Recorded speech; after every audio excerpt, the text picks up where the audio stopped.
Bonjour à tous, contente de vous retrouver pour ce nouvel épisode. Cette semaine, on débat sur un sujet qui semble revenir à chaque cycle électoral sur le continent africain, celui du troisième mandat. Non à un troisième mandat sur le continent. 2020 est une année électorale en Afrique de l'Ouest, faisant l'objet de nombreuses contestations politiques. Le président du Nigeria, Muhammadu Buhari, a appelé ses homologues ouest-africains au respect de la limite constitutionnelle de leur mandat. Suite à une modification constitutionnelle, les candidatures du président guinéen Alpha Condé et du président ivoirien Alassane Ouattara pour un troisième mandat ne cessent de provoquer des tensions dans leurs pays respectifs. En Côte d'Ivoire, l'opposition organise la riposte politique et s'unit en appelant à la désobéissance civile. Depuis le mois d'août, au moins 15 personnes ont trouvé la mort dans des manifestations. En Guinée, l'opposition appelle de nouveau à manifester à partir du 29 septembre contre le président Alpha Condé. L'élection présidentielle est prévue le 18 octobre en Guinée, alors qu'en Côte d'Ivoire, elle aura lieu le 31 du même mois. La Guinée et la Côte d'Ivoire sont deux pays frontaliers en proie à des tensions politiques et communautaires chroniques. Et à mesure que les dates fatidiques approchent, l'inquiétude de la population et de la communauté internationale grandit. Alors, que penser de cette fièvre du troisième mandat en Côte d'Ivoire et en Guinée? Quel rôle la CEDEAO devrait jouer sur cette question? Quelles solutions apporter en prenant compte des aspirations du peuple? Pour en parler, j'ai deux invités. Nadia Nata, consultante indépendante sur les questions de gouvernance politique, de paix et de sécurité en Afrique. Elle est basée à Abidjan en Côte d'Ivoire. À ses côtés, Alioune Tine, défenseur des droits de l'homme. Il est fondateur du think tank Africa Jom Center, basé à Dakar, au Sénégal. Alors, ladies first. Nadia, quelle est votre lecture de la situation en Côte d'Ivoire puis en Guinée? La situation est relativement simple et complexe. Simple dans la mesure où nous avons des présidents qui sont en fin de mandat et normalement, de par la Constitution, ne devraient pas pouvoir se représenter, mais qui ont procédé à des modifications de la Constitution et ouvrant la voie à un troisième mandat. Donc, ce qui complique la chose parce que la limitation de mandat et parfois la limitation d'âge, ça permet le renouvellement de la classe politique et ça permet que d'autres accèdent à la fonction de président de la République. Donc, en voulant se maintenir au pouvoir, ça ne peut qu'engendrer des tensions au sein de la classe politique, mais au sein de la société de façon générale, qui ne comprend pas cette volonté de se maintenir au pouvoir parce que ça ne peut pas se justifier de façon objective, si on peut dire, dans la mesure où l'État est une continuité. Même si un chef d'État n'a pas pu finir ce qu'il avait préparé comme projet de société, comme programme d'action de son gouvernement, il pourrait passer la main à quelqu'un d'autre qui prendra le relais et va continuer à construire le pays, à développer le pays. Et ça participe à la consolidation démocratique du pays. Donc, bien sûr que ça crée des tensions. Est-ce que vous craignez que ces tensions débouchent sur une flambée de violence? C'est déjà le cas. C'est-à-dire qu'en Côte d'Ivoire, depuis l'annonce de la candidature du président Ouattara, il y a eu quand même des manifestations. Il y a eu un appel à la désobéissance civile. Il y a eu une union de l'opposition. Il y a eu déjà mort d'hommes. Donc, on ne peut pas dire qu'il n'y a pas de violence. On ne peut pas dire que le risque n'est pas là. Et le risque est, si vous voulez, crescendo. Donc, on n'est qu'à la phase préélectorale et nous observons déjà toutes ces tensions-là. Et partout, on a vu des crises électorales dégénérer à des conflits ou à des violences. Ce sont les éléments qui sont présents actuellement en Côte d'Ivoire qui sont généralement observés. Et vous, Alioune, comment vous analysez la situation dans ces deux pays d'Afrique de l'Ouest? Le problème avec la Guinée et la Côte d'Ivoire, c'est que voilà deux leaders qui ont profité des transitions démocratiques, qui ont profité effectivement aussi du fait que la démocratie est l'alternance démocratique existe pour aller au pouvoir. Et ils ont été tous les deux au pouvoir dans des conditions extrêmement difficiles. Moi, j'ai assisté à l'élection aussi bien d'Alpha Condé. J'ai vu également la lutte d'Alpha Condé, nous l'avons soutenu pour qu'il sorte de prison. J'ai assisté également à toutes les péripéties de la lutte d'Alassane Ouattara pour arriver au pouvoir. Ça a été vraiment terrible, hein? Beaucoup de morts, beaucoup de péripéties aussi. Et à l'arrivée de ces gens-là, on s'est dit, tiens, c'est des intellectuels.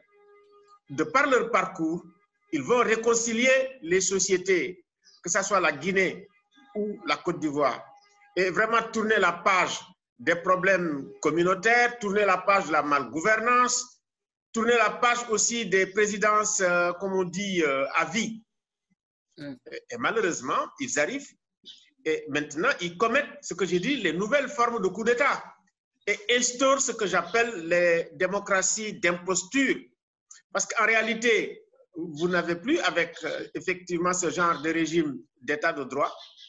C'est pratiquement des despotes qui ont tous les pouvoirs sans limite, qui cherchent à contrôler pratiquement tous les autres pouvoirs, que ce soit le Parlement, que ce soit aussi la justice, voilà, instrumentalisée, que ce soit ce qu'on appelle les institutions administratives indépendantes, que ce soit les CENI, les Sénats, qui effectivement appartiennent à des gens qui n'ont pas de parti, qui doivent être indépendants pour faire un travail le plus avec beaucoup d'impartialité. Et ils les manipulent. Résultat, ils vont tout faire, tous les deux, pour passer au premier tour. Donc, on a un précontentieux électoral qui est extrêmement lourd. On sait où ils vont. D'abord, par la violation de la Constitution. Dans aucune de ces constitutions, il n'est mentionné 3 mandats. Quand les gens disent qu'effectivement, la limitation du mandat est à 2, et c'est eux qui l'ont fait, ces réformes-là. Et puis ensuite, ce qui arrive, c'est qu'en réalité, ils renient tout ce qu'ils avaient pris comme engagement pour la démocratie, la bonne gouvernance et tout. Vous avez d'ailleurs écrit que ce ne sont plus les coups d'État militaires qui font des morts, mais les 3e mandats. Ils font des coups de force. Des coups de force qui vont qui vont créer l'instabilité politique dans la durée. Parce que vous allez avoir un précontentieux électoral avant les élections. Vous allez avoir des élections troublées. Et puis vous allez avoir vraiment la gestion d'une situation post-électorale pratiquement impossible. Et puis, en Côte d'Ivoire, c'est qu'on n'a pas tiré les leçons.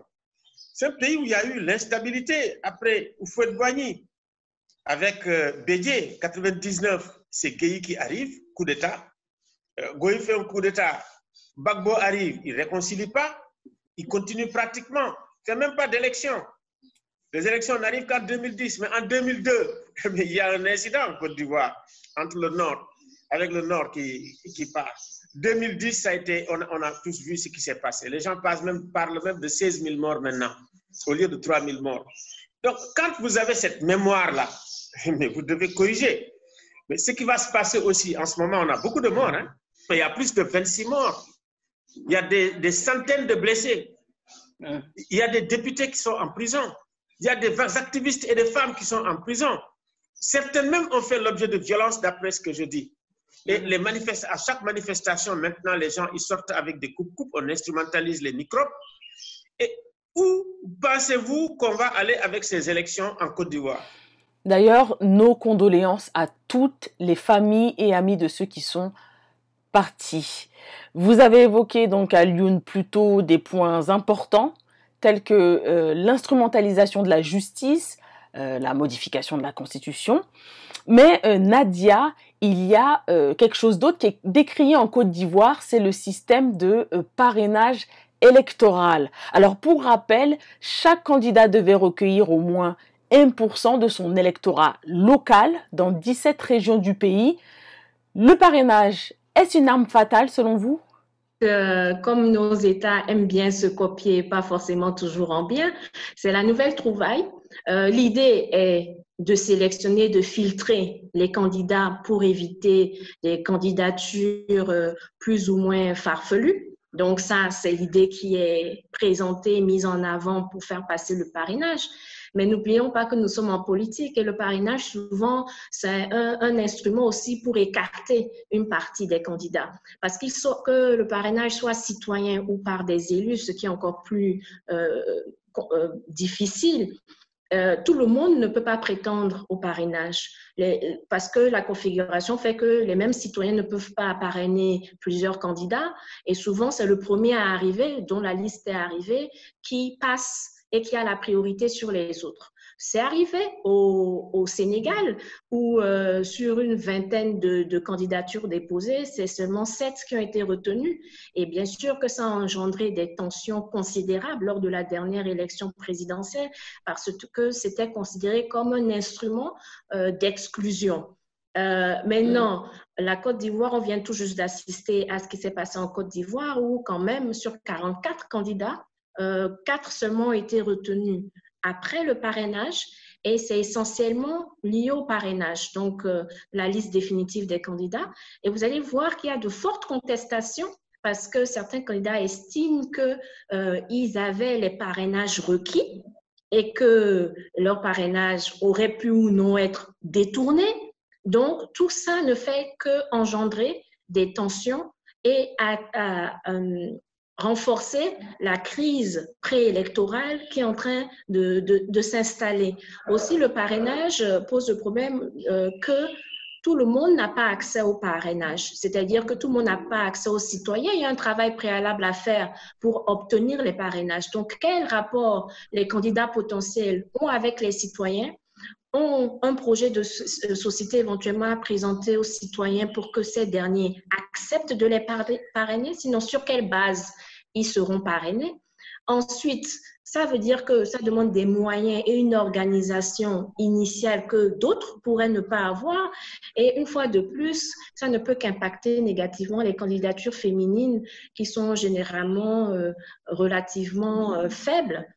Dû à un certain nombre de raisons dans la plupart de nos pays. Et ça, c'est un facteur nouveau, un facteur de plus qui freine un peu la candidature des femmes ou éventuellement des jeunes ou ceux qui n'ont pas un système de partis politiques structuré avec une capacité réelle ou qui n'ont pas les moyens de l'État ou des grands partis qui ont déjà animé la vie politique d'un pays, quoi. Merci Nadia, très intéressant. À Lyon, alors comment mettre la société civile et la classe politique ensemble au milieu d'un processus qui leur permettrait de s'entendre sur la limitation des mandats, mais surtout pour que ces changements de constitution restent une exception? Pour la société civile, autant pour les partis politiques, le problème, c'est d'avoir une vision, je dirais, régionale des questions d'état de droit, de droits de l'homme et également des questions relatives même à la sécurité. Si on a une vision régionale, à partir de ce moment-là, on a une stratégie régionale extrêmement inclusive. Ça veut dire que ce n'est pas seulement une affaire de la société civile, c'est une affaire aussi de tous les démocrates, ça veut dire les partis politiques, toutes tendances confondues.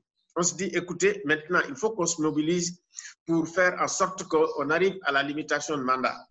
Mais aussi, certains acteurs non étatiques, comme par exemple, comme on dit, les entrepreneurs, ils ont besoin quand même d'États stables, relativement stables, pour pouvoir effectivement faire du business.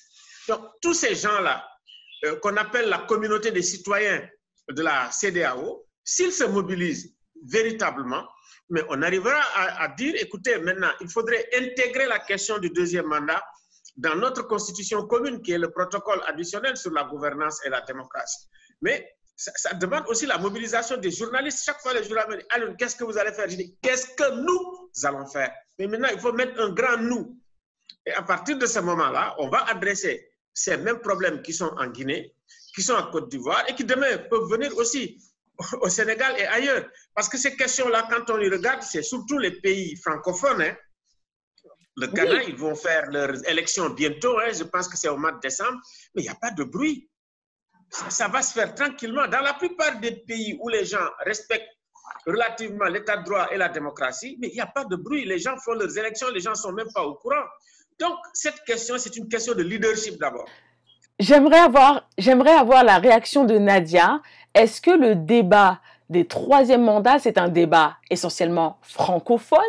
Est-ce que le système des anglophones, il est différent? Et puis, bien sûr, rebondir sur le rôle que devrait avoir la CEDEAO.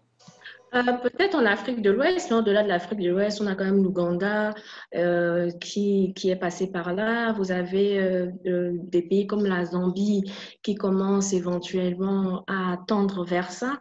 Donc, mais en Afrique de l'Ouest, effectivement, quand on regarde les pays qui ont tendance à aller vers le troisième mandat, effectivement, ce sont les pays francophones. Mais ce qui est important, c'est-à-dire que, comme M. Tine l'a dit, la CEDEAO, oui, mais la CEDEAO ressort de plus en plus affaiblie quand on regarde la configuration actuelle de la sous-région, parce que même quand le Togo l'a fait, c'est pas nouveau au fond, mais quand le Togo l'a fait, c'est presque passé sous silence. On n'a pas vu la réaction de la CEDEAO. Ou quand certaines modifications des lois électorales se font à moins de 6 mois avant l'élection, on ne voit pas de réelle capacité de sanction contre ces États-là.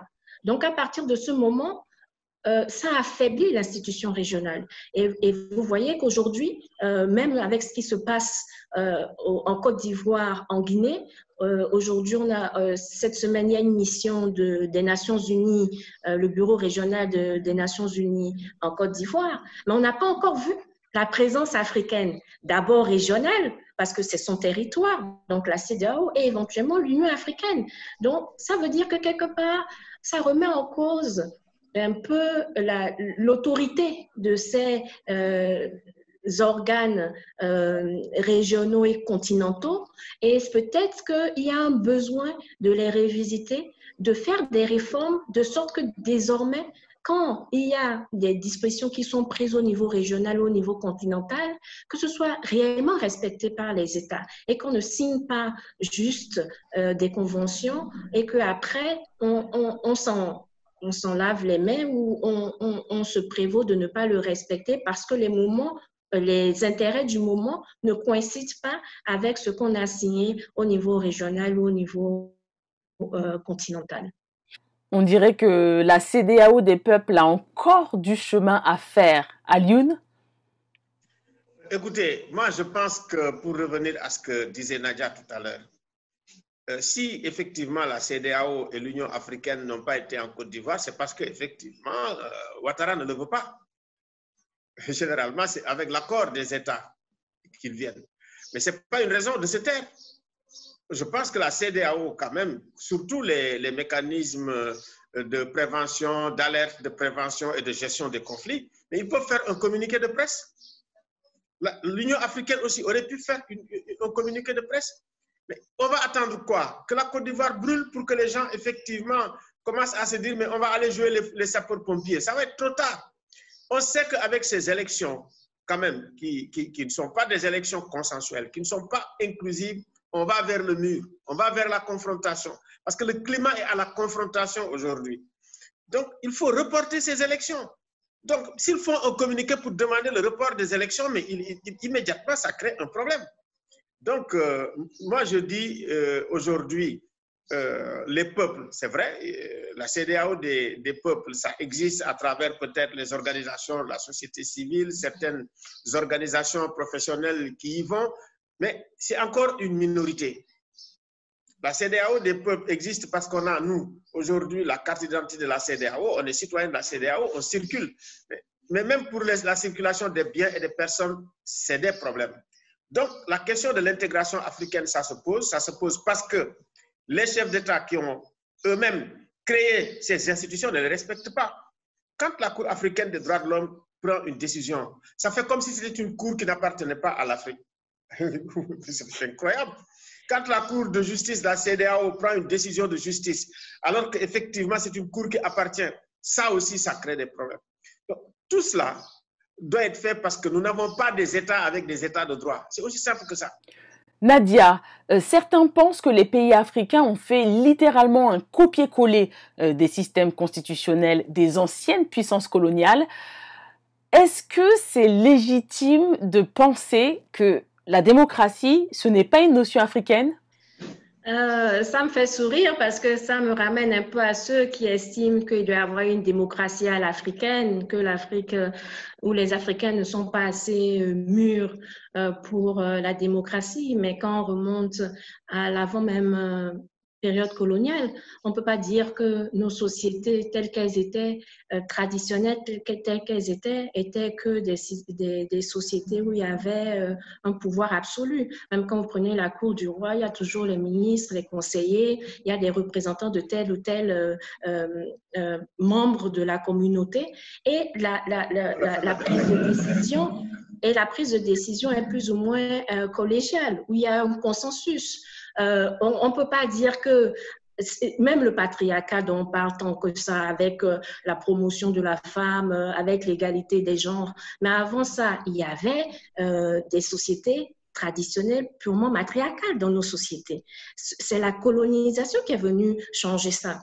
Quand on regarde même un pays comme le Dahomey aujourd'hui, Bénin, où vous aviez les Amazones qui représentent presque la garde républicaine aujourd'hui dans une société moderne, c'était des femmes et c'était le corps d'élite en charge de la sécurité du souverain. Donc, ça veut dire que quoi? Ça veut dire que nos sociétés à la base n'étaient pas forcément des sociétés où le pouvoir était totalitaire et absolu, comme on veut nous faire croire aujourd'hui, et que c'est grâce à la colonisation que nous nous sommes ouverts. Donc, à partir de ce moment, je ne suis pas tout à fait d'accord quand on décrit les sociétés africaines comme étant des gens qui ne sont pas des sociétés qui ne sont pas susceptibles d'être ouvertes à la démocratie. C'est quoi la démocratie? C'est un système. Maintenant, s'il y a des gens qui sont élus, qui veulent remettre en cause le système une fois au pouvoir juste pour des intérêts personnels, ça veut dire que quoi? Ils n'ont pas respecté les règles du système. Mais ça ne veut pas dire qu'on n'est pas mûr pour ce système-là. Donc, à partir de ce moment, même si vous changez le système à l'africaine, si ces mêmes personnes, une fois dans ce système, estiment qu'elles ne veulent plus respecter les règles parce qu'elles veulent se maintenir au pouvoir, ça reviendrait au même. Donc, est-ce que le problème, c'est le système ou c'est l'incapacité de nos dirigeants de respecter les règles qu'on s'est communément définies pour gérer la société? Et ça revient un peu à un problème fondamental que nous avons dans nos pays, c'est la faiblesse des contre-pouvoirs. C'est-à-dire que l'exécutif est trop puissant et les autres sont totalement soumis. Mais si les contre-pouvoirs étaient effectifs, si chaque partie de la société, chaque composant de la société jouait son rôle comme il se devait, et équilibrait le pouvoir et limitait le pouvoir de l'exécutif, la démocratie n'aurait pas de problème. Donc, ce n'est pas la démocratie qui pose réellement problème, c'est les hommes. Parce qu'au-delà des institutions fortes, il nous faut des institutions fortes, mais il faut aussi, comme M. Tin l'a dit auparavant, des gens qui dirigent ces institutions avec un certain niveau de probité, d'éthique, d'intégrité et qui ne se laissent pas corrompre et qui ne se laissent pas soumettre à la moindre occasion. Parce que vous n'allez pas me dire que c'est propre à l'Afrique. Allez en Russie, regardez la Russie, regardez la Chine. Les gens se maintiennent au pouvoir quand ils ont cette opportunité, quand le système le permet. Ce n'est pas propre à l'Afrique. Et dans d'autres systèmes, le troisième mandat et autres, regardez le cas de l'Allemagne. La chancelière Merkel est là depuis un certain temps. Mais c'est parce que le système garantit que même si elle veut se présenter ad vitam aeternam, le jour où le peuple ne voudra pas lui renouveler sa confiance, le système va permettre qu'elle puisse partir même si elle est au pouvoir à ce moment-là. Mais tant que le peuple veut lui renouveler sa confiance de façon illimitée, le peuple a cette capacité-là de le faire. Maintenant, il y a d'autres systèmes qui ont estimé que non. Quelle que soit la volonté du peuple, il faut renouveler la classe politique. Le Bénin, alors, en 90, avait même mis la limitation de mandat et la limitation d'âge. Alioune, est-ce que vous pouvez rebondir sur cela? Est-ce que vous pensez qu'il y a un copier-coller en Afrique d'un système occidental? Il y a des différences entre les pays européens. Vous savez, il y a une justice en Allemagne. Ils ont un président régulateur, ils ont effectivement Angela Merkel, mais ça, c'est un régime parlementaire comme en Angleterre. Donc, ça n'a aucun rapport avec les pouvoirs énormes que les gens ont ici. Et ces pouvoirs commencent à transformer les États en États familiaux. Vous êtes président, votre papa ou votre fils veut être président, ou il est un grand patron, toute la famille prend l'argent. Vous avez des États claniques, c'est un petit clan qui reste, qui se perpétue, ou vous avez des États partisans. Donc, tout ça, ça crée ce qui arrive un tout petit peu en Afrique, ça veut dire les problèmes de djihad, les problèmes, je dirais, d'immigration, comme on dit, suicidaire, c'est ça. Et également, l'autre problème, c'est que c'est les jeunes, comme les Nadia, qui sont dans la rue, qui veulent la démocratie, qui luttent effectivement pour qu'il y ait une république qui soit une et indivisible. Ça, c'est très important. C'est pour ça qu'aussi, il ne faut pas désespérer de l'Afrique, parce qu'aussi, il y a des forces qui montent, il y a de nouvelles cultures démocratiques qui montent, il y a une nouvelle contre-démocratie assez forte et qu'il faut effectivement aussi renforcer par tous les moyens et puis intégrer dans notre système démocratique, faire en sorte qu'il y ait une espèce, comment dirais-je, de dialogue, de palabre entre ce système démocratique et le système, comment dirais-je, contre-démocratique, pour qu'on puisse avoir vraiment un équilibre et, comment dirais-je, une certaine stabilité de l'Afrique. Ça doit régler nos problèmes par le dialogue, régler nos problèmes par la discussion et non pas par la Kalachnikov. Est-ce que réellement le pluralisme et l'alternance suffisent à eux seuls pour être un bon élève de la démocratie? Prenons par exemple le cas du Niger avec le président Mahamadou Issoufou qui lui sort par la grande porte parce qu'il a déjà rappelé qu'il quittait le pouvoir au terme de son second mandat. Les élections sont prévues au mois de décembre. Mais l'opposition l'accuse déjà de vouloir imposer son dauphin, l'actuel ministre de la Défense. Nadia, peut-on dire que la limitation de mandat ne garantit pas forcément l'alternance politique? Oui, déjà, la personne qui est au pouvoir ne sera plus au pouvoir. Et c'est important que ce ne soit pas la même personne qui se maintienne au pouvoir comme on voit, ou comme on a vu au Rwanda, au Burundi, dans ces pays où c'est la même personne. C'est important. Donc, alternance du fait que la personne n'est pas la même. Ensuite, ça peut être la même famille politique, certes, mais rien ne garantit que la famille politique restera. On a vu des présidents sortants qui avaient leur dauphin, qui ne se sont pas fait élire. C'est ce qui s'est passé aux dernières élections présidentielles au Bénin, où le dauphin ou le candidat du président de la République sortant n'est pas celui qui a été élu par la population. Donc après, il faut redonner au vote tout son sens. Certains vous diront dans nos contrées que le vote n'a pas de valeur, que les élections sont truquées, mais on ne peut pas tricher au-delà d'un certain seuil. C'est ce qu'on a observé au Mali récemment. Les 30% de députés mal élus qui ont été à l'origine de ce qui s'est passé au point où le régime a été renversé. Le peuple, comme le dit M. Tine, à un certain moment, quand le peuple est suffisamment éveillé et est conscient de ses droits, et est conscient qu'il y a des limites à l'abus de pouvoir, le peuple va dire non. Les 30% de députés ont été mal élus. Donc, c'est pour ça qu'il faut éveiller les sociétés. Il faut conscientiser la société. Maintenant, ce n'est pas seulement les intellectuels à travers les réseaux sociaux, mais cette masse souvent qui est instrumentalisée par les politiques, qui va voter selon l'ethnie, pour des raisons communautaires et autres. C'est cette masse que nous avons l'obligation de sensibiliser sur les enjeux et l'importance de l'élection, sur l'importance du vote sanction quand cela s'applique, que ce soit la fonction positive ou négative, et qu'à partir d'un certain moment, on ne perde pas foi en la démocratie, qu'on ne perde pas espoir et qu'on se dise que c'est possible, parce qu'on a vu par ailleurs qu'effectivement, c'est possible. Alioune, au vu de tout ça, qu'est-ce qu'il faudrait faire face à ces crises de troisième mandat? Est-ce qu'il faudrait se défaire de la limitation de mandat? Est-ce qu'il faudrait avoir des mandats plus longs? Qu'est-ce que vous proposez? La solution, c'est vraiment essayer de construire des États de droit, des États fiables, La solution aussi, c'est de ne pas oublier l'État social. Parce que quand vous prenez l'espace CEDEAO, les inégalités ont tellement explosé entre effectivement les gens qui font de la politique et les autres, qu'en réalité, il faut regarder ça. Vous avez également aussi des problèmes d'inégalité entre ville et campagne. Parce qu'en réalité, quand vous voyez aussi la question que nous avons du djihadisme, et la plupart des gens, 90% des djihadistes sont des locaux. Hein. Alors, pourquoi ils entrent aussi facilement? C'est parce que l'État social n'a pas été envisagé. On nous dit, bon, voilà, il faut truquer la ceinture, il n'y a que les fonctionnaires, ils s'appauvrissent. Mais quand les fonctionnaires s'appauvrissent, il faut penser aux paysans, il faut penser aux autres. Donc, ça également à prendre en compte. Troisième problème à prendre en compte, c'est le changement climatique. Le changement climatique aggrave les problèmes que nous avons.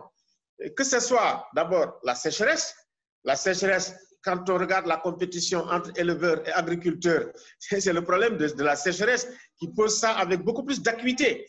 Donc, les problèmes fonciers aussi en Afrique se posent avec beaucoup plus d'acuité. Et puis, les gens ne le disent pas ou ne le savent pas. Les conflits entre agriculteurs et éleveurs, mais ça fait plus de morts que les conflits djihadistes. Et pratiquement dans tous les pays de la CEDEAO. Toutes ces questions-là, nous devons les prendre ensemble en charge. Construire le respect des droits humains, le respect de l'Africain, de sa vie, de sa dignité, de ses libertés fondamentales. Ça doit être aussi un enjeu fondamental. Quand on arrive là, on commence à être civilisé, on commence à nous respecter, à prendre soin de chacun d'entre nous. Là, moi, je suis totalement d'accord avec la philosophie du soin.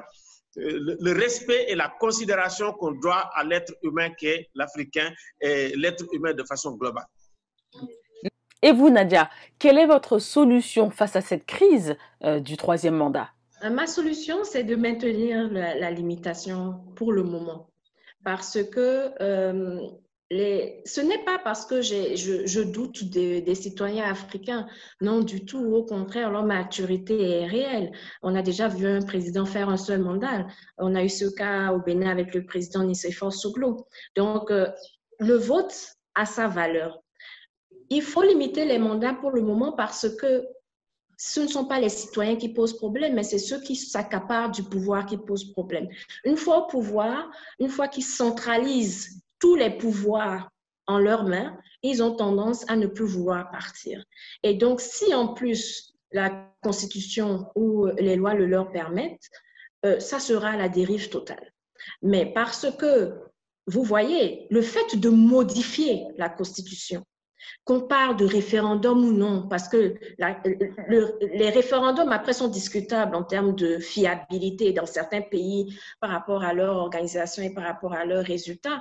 Donc, le fait simplement de modifier une norme sur laquelle tout le monde s'est entendu et qui est considérée comme la référence pour tous, ça suscite déjà cette capacité à mobiliser et à interpeller et à actionner un mouvement pour dire non, on n'est pas d'accord. Alioune, d'accord, pas d'accord, et votre mot de la fin? Je suis totalement en phase avec ce qu'elle vient de dire, le respect des deux mandats, de la limitation de mandats. Vous savez, la plus grande puissance du monde, c'est les États-Unis. C'est 2 fois 4 ans. Quel que soit votre âge, votre niveau, vous partez. Et ce n'est pas la fin du monde. Et puis se mettre dans la tête que vraiment après le palais, il y a une vie où on peut être vraiment heureux, on peut complètement s'émanciper, il y a autre chose à faire, cultiver son champ, venir dans la société civile. Mais voilà, je pense qu'il faudrait que l'on se soigne du pouvoir. Le pouvoir, c'est un génie maléfique qui vous possède. Et effectivement, certains présidents qui sont possédés, il faut vraiment des gens qui viennent les soigner, et je pense que ça relève souvent de la psychanalyse, quoi. Oui, ça relève de la psychanalyse parce que ce n'est pas raisonnable. Ils ont tout, ils ont l'argent, mais ils ne peuvent pas lâcher le pouvoir comme un drogué qui est complètement accro. Parce que ce n'est pas pour rien d'ailleurs que Léopold Sédar Senghor a comparé le pouvoir à la drogue. C'est comme une drogue. Et effectivement, on voit que c'est comme une drogue avec vraiment certains Africains. Donc nous, en tant que think tank, on est en train de réfléchir effectivement sur la question du pouvoir et sur ses effets, sur tous ces effets maléfiques sur la paix, la sécurité, la démocratie et les droits humains. Votre mot de la fin, Nadia.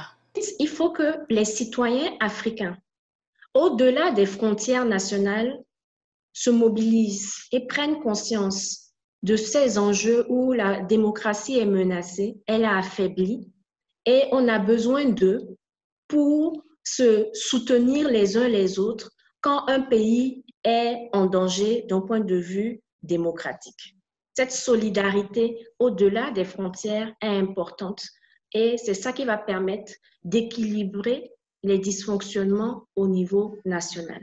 Ensuite, que nos institutions, la CEDEAO, l'Union africaine notamment, et les Nations unies a posteriori, puissent réellement être présents quand ça se passe, avant que ça ne soit trop tard, avant que ça n'aille trop loin. C'est vrai qu'il y a la diplomatie silencieuse et qu'on nous dira qu'ils travaillent par ailleurs, même si ce n'est pas visible, mais les peuples ont aussi besoin de savoir ce qu'ils font, ont besoin de les entendre et ont besoin de savoir qu'ils les soutiennent quand l'heure est grave. Merci beaucoup. Merci à vous. Merci à nos invités Nadia Natta, Alioune Tine. Merci d'avoir suivi la vidéo. N'oubliez surtout pas de vous abonner à ma chaîne YouTube pour voir les nouveaux débats. Vous pouvez me suivre également sur les réseaux sociaux, Facebook, Twitter, Instagram. C'était Raissa Girondin avec vous. Prenez soin de vous.